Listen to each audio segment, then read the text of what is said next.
Please welcome Kevin Hines.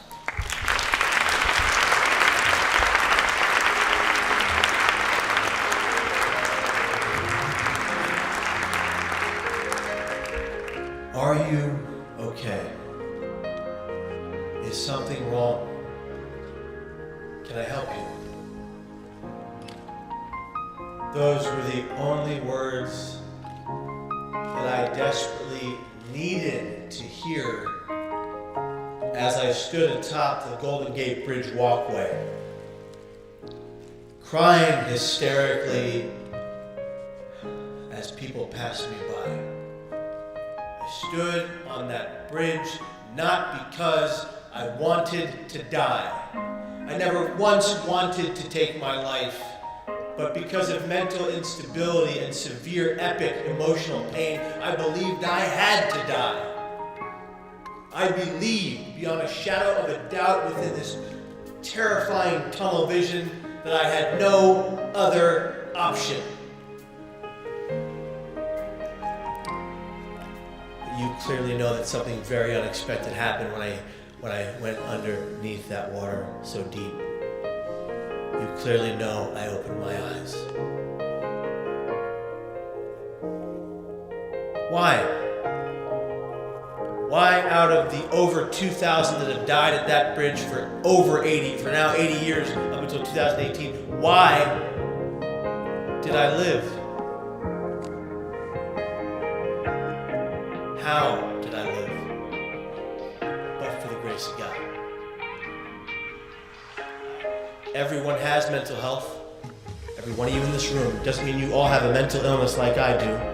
But you all have to take care of your mental health, because without your mental and brain health, the rest of you goes. Yeah. I broke the surface of that water, and all I could do was pray. God, please save me. I don't want to die. I made a mistake. God, please save me. I don't want to die. I made a mistake. Please don't let me drown. Witnesses can account for this. He answered my call. I will never forget the moment my stoic, pragmatic, tough Sunset Irishman father walked in the door of my hospital room. I looked up at him. I said 2 words. I'm sorry. He looked at me, and this man who had never shed a tear in our lives, not for a family death, not for pain, not for suffering, for nothing. The man I thought had no tear ducts, waterfalls poured from his eyes. He came over to my left side, he put his hand on my forehead, and he said words that I will never forget. He said, Kevin, you are going to be okay. I promise. Promise he didn't have weight to answer, because they had just given me a 50-50 chance of living through the night. Mental pain is no joke. There's no debate that it doesn't exist. We can all have it. I healed up. I went from a wheelchair to a walker and a back brace to a back brace and a cane within 4 weeks of being in that hospital. But I learned a lot in that psych ward. I learned about the tools to stay mentally stable, at least for a while. I found a bit of wellness for about a year after that stay in that hospital, with a routine of talk therapy, educating myself about my mental illness, bipolar disorder, the newest treatments, finding a proper sleep pattern, and so much more.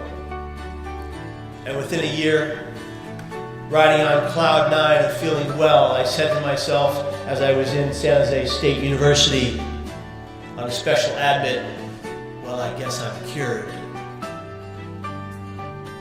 And I didn't pick up the next batch of medications.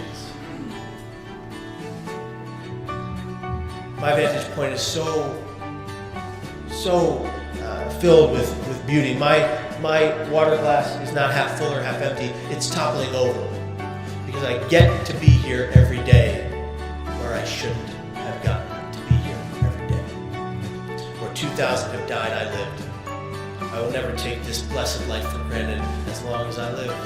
I will never take each and every one of you that I meet today for granted as long as I live, because it means something. Everything means something. You know, we casually walk down the street, but we forget that someone built those streets. Someone paved those roads. Someone put those sidewalks there so we wouldn't get hit by cars. Someone invented electricity so we could have these lights. Someone created the internet so we could have e-commerce that some of us use. We never did any of this alone. You are never alone. And Babatunde Olatunji, he most famously said, yesterday is history. Tomorrow is a mystery. But today is a gift. That's why they call it the present. I look out upon all of you and I say to you, let us always and forever cherish this day and every waking moment of our lives. Thank you very much.